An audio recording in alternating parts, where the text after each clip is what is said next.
Good evening. Welcome to GLC this evening.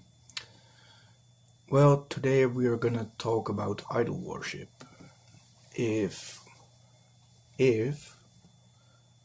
pendants, necklaces, and amulets are idol worship or not. Because there's a specific view about statues mentioned in the Bible, etc. etc.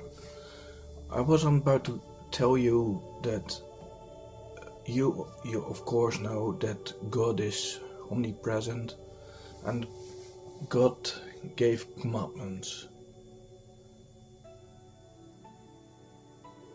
So he said things from outside of Earth or astrological things could not be made to worship. And amulets or necklaces, so what does this mean? Everybody from non-Christian to Christians or Jew or non-Jew, also known as Goyim to Jewish people, or even Islamic teachings, they're said not to do this. For example, I have a pendant of a Magen David with a cross in it. So what does it mean? God has meant that you cannot worship statues that are molten or wood or stone carved. So it is a worship thing. But how does that go with the cross, like I said? Well, God came from heaven to earth. He is the embodiment of Yeshua the Christ.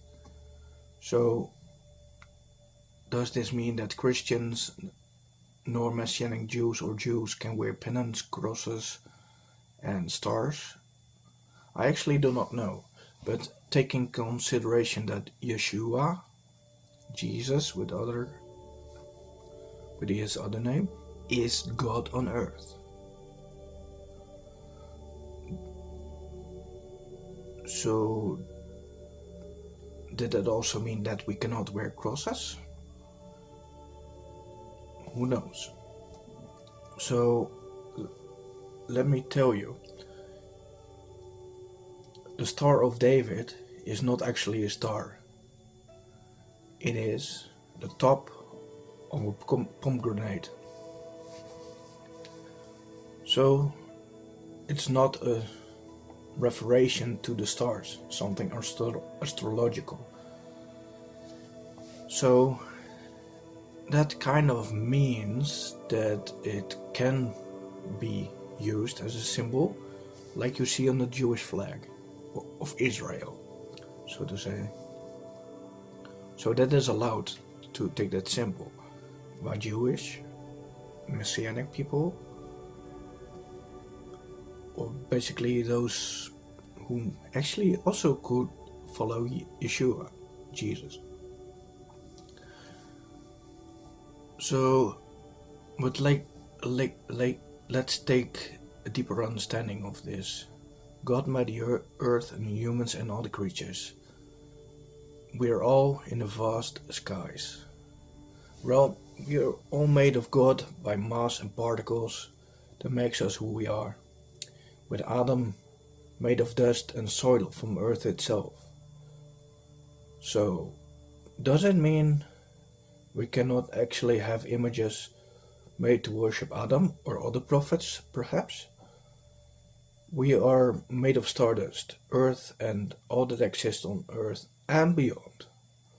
But tzitziot are made to remember commandments that are to be worn on the four corners of your garment, if you are Jewish, or if you're a Messianic Jew. But I tell more about this. So it is said not to make images of false gods. There is nobody else other than Adonai. are God, and Yeshua made the things. The things made. So amulets, or just pennants, however you want to call them, are okay to be made as long as the intention is right and not of magic, since God never allowed magic at all costs, nor the imagery of false gods. So that's out of the questions, and that is why God gave the commandments not to make anything with false gods. So did Yeshua, Jesus, actually say something about this? Actually, yes and no. It's something indirectly, I would say, but he did say something. It is to be found in your Bible at Matityahu or Matthew at 5:16 to 5:18, and he stated clearly in Matthew 5:17, "Do not think that I have come to abolish the law of the prophets. I have not come to abolish them, but to fulfill them." So that means that all commandments, all given by God to Moshe or Moses, and all of the other commandments that we're following. So it's not just the 10 commandments, but also the 613 mitzvot. Okay, let me tell you, the mitzvot is actually a Hebrew term. If you don't know, mitzvot are actually the commandments. So that's what you usually see on the tablets of Moses. So I will talk in the next video about the mitzvot, the commandments, the laws concerning this matter. So at the end of this video there will be a link to a next episode concerning this, if I already made it or not. It will come in the future anyway, so I will link it next to it. But I'll tell you in the next video that the topic is not of an obliged nature, according to some sources, but we will discuss about tzitziot, or just plain simply, if you have just one, like this. This is what I made. This is a tzitzit. This is just one. In here it has knots, and it represents 630 knots, and that represents all the 613 commandments given by God. So you probably wonder what I meant to say about this. Well, I see it tzitziot as a kind of amulet as well. But therefore I mentioned about Moshe and Yeshua, but a tzitzit is a commandment. It is given by God. It is not negative, and it is not made by magic. So, but like I said, it's not of an obliged nature. Actually, some Christian branches do wear them, but I'm gonna tell that in the next video about tzitziot. So, what about other religions concerning amulets and whatever, and idol worship? Well, this is what I have to say about them. Idol worship is something very old, and used to be around for a long time. As you read in the Bible, people were surrounded by pagans. Pagan is actually a Latin term, and it is usually used by Christians to define anything other than the Abrahamic religions. So let's have a small look at Buddhism. I used to be a Buddhist myself, just before I came to Yeshua this year. So I collected many Buddha statues, not just because I followed the teachings of the Buddha, but also it is I liked it because it looked beautiful. But aside of that, the meaning of the Buddhist statues are actually made just like how you could say about the tzitziot, to remember all the commandments from Judaism or Messianic Judaism or even Christianity. So having a Buddhist statue does not really considered to be idol worship. So it's a remembrance to the teachings of the Buddha, and thereby also the Tripitaka.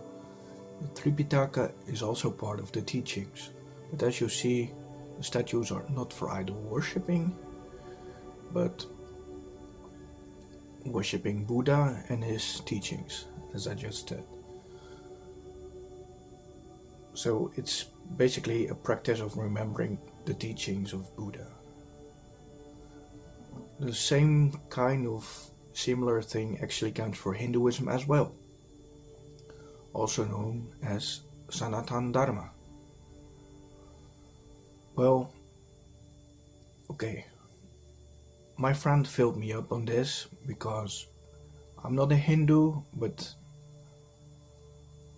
I'm gonna show you what he was telling about about idol worshipping in Hinduism. It is being said that in Hinduism God is omnipresent, and idol is not just only a reminder of him, that means the Hindu god or gods or goddesses, but in Hinduism idol in which the ritual life is inserted, that idol is actually God himself. So the gods inhabit the idols in that moment. So Hinduism says that when they give the ritual, they give incense and whatever, and foods and drinks, so that they get blessed by their god that is inhabiting at that moment their statues. So it means that the idol is a living hand of God, and all body parts are considered living, and not just that the idols reminds them of God.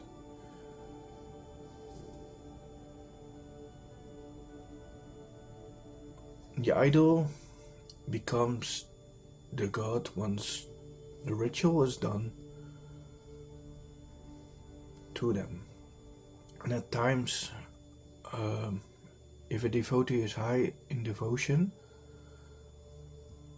whatever picture or idol or a devotee sees God in becoming God without ritual, even transfer of life from one idol to another is done by keeping the life temporarily in water. So that's basically what my friend Shiva Ner has said. So this is the video about if amulets or pendants or necklaces are considered idol worship or not. So all I want to tell you is you have to take your own conclusion of what you read here, and I'm giving you references at the end of the video, so which is actually now. So have a nice evening, enjoy your day, or wherever you're from, just enjoy it and take care. May God bless you.